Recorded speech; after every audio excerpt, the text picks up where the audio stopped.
morning, good evening, good night, whatever time you're watching this, man. I'm Paul. This is Pauline Theology's Daily Devotional. Glad you're back listening. Yeah, we are getting deep into the saviors or the judges of the Israelites during the time of the judges, man. And we're about to go on to a new one named Ehud. And so let's just get on in it, man, because we got a little bit longer this time. And then as we keep going, we'll probably have to break them down a little bit more. But let's go and jump in this one, man. It says, and the people of Israel, this is Judges 3:12, and the people of Israel again did what was evil in the sight of the Lord. And the Lord strengthened Eglon, the king of Moab, against Israel, because they had done what was evil in the sight of the Lord. He gathered to himself the Ammonites, the Amalekites, and went and defeated Israel, and they took possession of the city of palms. And the people of Israel served Eglon, the king of Moab, 18 years. Then the people of Israel cried out to the Lord, and the Lord raised up for them a deliverer, Ehud, the son of Gera, the Benjamite, a left-handed man. The people of Israel sent tribute to him, to Eglon, the king of Moab, and Ehud made for himself a sword with 2 edges, a cubit in length, and he bound it on his right thigh under his clothes. And he presented the tribute to Eglon, king of Moab. Now Eglon was a very fat man, and when Ehud had finished presenting the tribute, he sent away the people who carried the tribute. But he himself turned back at the idols near Gilgal and said, I have a secret message for you, O king. And he commanded silence, and all of the attendants went out from his presence. And Ehud came to him as he was sitting alone in the cool roof chamber. And Ehud said, I have a message for you from God for you.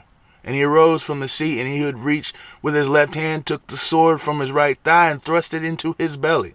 And the hilt also went in after the blade, and the fat closed over the blade, for he did not pull the sword out of his belly, and the dung came out.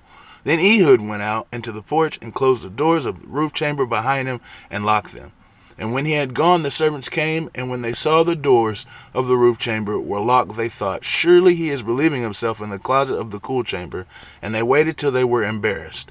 But when he still did not open the doors of the roof chamber, they took the key and opened them, and there lay their Lord dead on the floor. Ehud escaped while they delayed, and he passed beyond the idols and escaped to Sirah. And when he arrived, he sounded the trumpet in the hill country of Ephraim. Then the people of Israel went down with him from the hill country, and he was their leader. And he said to them, follow me, for the Lord has given the enemies of the Moabites into your hand. So they went down after him and seized the fords of the Jordan against the Moabites, and did not allow anyone to pass over. And they killed at that time 10,000 of the Moabites, all strong, able-bodied men. Not a man escaped. So Moab was subdued that day under the hand of Israel, and the land had rest for 80 years. Ooh, if you caught that, you see we are getting into some prime action here.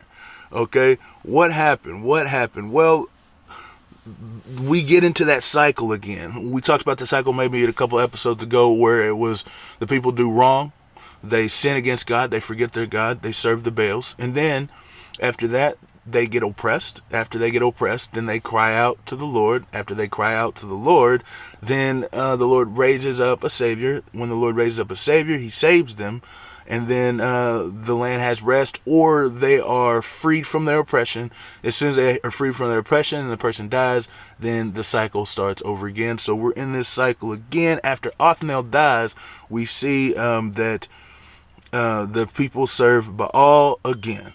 They serve Baals and the Asherahs. And because of that, of course, the anger of the Lord burned. And then they raise up a person. This time God sells them into the hand of the king of Moab. What's his name? No, I'm sorry. I thought it was Ehud, but Eglon. That's right. Eglon, king of Moab. And he was a big fat dude. That's funny. But anyway, what happens is they serve the other gods. Eglon rises up, oppresses them for 18 years. And then after these 18 years, the people are tired of it, man. You know, they're under oppression. They're getting beat, probably fed wrong, mistreated in all sorts of ways. And so they cry out to God again. In their oppression, they cry out to God. And God does what? He raises up a Savior. So he raises up a guy named Ehud. And the thing about Ehud is he left-handed. He's a little different than most folks, man. What's funny about that is that Benjamin means son of the right hand. And so he's a left-handed person who is raised up from the people of right hands. And that's unique in its own self. But anyway, he was raised up out of that, and they always give tribute to the king. So they'd have to take a gift up to him, money, something like that. And so they would go up and do that. And this time, Ehud, the one that God raised up, is the one who's doing that. He went up there and he took the offering to him, and then after he took the offering to him, everybody left. But Ehud didn't leave. It says he turned around and went and talked to the king, the king of Moab, and he said, "Hey, I got a message from God for you." And then Eglon's like, "Oh, okay. What's the message then, man?" And he said this, and pulled a daggum sword out of his thigh. So the thing about the significance about that is that the sword is on his right thigh because he's left-handed. And so everybody's really right-handed. And so when they probably patted him down and searched him, they didn't even think about or worry about it being on his right thigh, because nobody would do that. Nobody would have the sword on their right thigh. So he was able to sneak that sword up in there. And so when Eglon was like, "Hey, what's the message?" Ehud said, "I got a message for you, that the people of Israel will be freed." And he stabs old Eglon in the stomach. And he said, "Dude, so fat that the whole knife got consumed, even up to the hilt, you know what I'm saying, the bottom, and he couldn't get it out. So he just left it and took off." It's funny because there's some stuff from humor that you can see. Is like the sword went in, and then it came out the other end. And then as soon as that came out the other end, is that Ehud left out the back end. So it's hilarious stuff, man. But and after that, Ehud it says that his servants were waiting around, you know what I'm saying, trying to figure out what's going on. Like, why didn't Eglon come out yet, you know? And they were like, it's probably because he's just using the bathroom. That's it. Little did they know, it did say he was using the bathroom because it said poop came out the back end. But they're like, he's probably just using the bathroom. And then after so long, they're like, we got to go in there. The doors were locked. They got the key, opened the door, and they seen that guy dead on the ground. Ehud had killed him. And he had left, and he went up to the hill country to get some of his folks. And they came back, and they utterly destroyed these people. They took over the area of the Jordan, and they dominated the Moabites for 80 years now. What can we see from this story? What do we know from the story? How can the story show us who God is?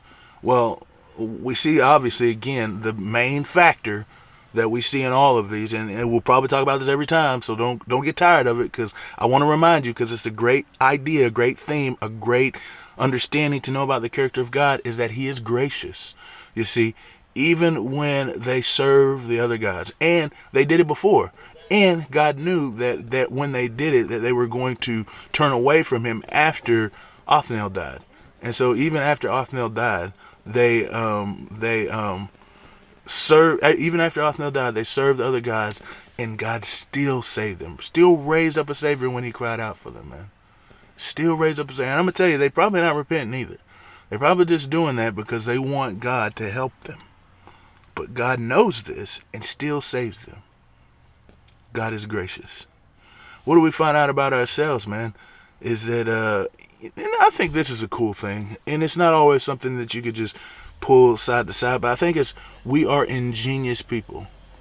We can do some things that are sneaky, conniving, smart, thrilling, and that's what Ehud does, man, when he puts that sword on his right thigh. But I also think that what we see from this is that even though you're different, even though you're not the average person, normal, like everybody else is, that God can still use you. You see, Ehud probably wasn't seen of as like this outstanding guy because he's left-handed. He's different. He's an oddity because the tribe Benjamin, Ben Hameen, means son of the right hand, and he's left-handed. And so even though everybody might look at him as weird, crazy, especially in this time, man, because I think left-handed people were maybe not even considered healthy or something like that because they had to use the opposite hand. But God still used him. So I think that's something that we can see, is that even if we're messed up, God can still use us. And then how can we apply this in our lives? Well, first off, I think it's just to recognize that grace again. Beat that grace into your head. Recognize that God is gracious. And so if you have failed in any way, sinned in any way, that God still longs to save his people.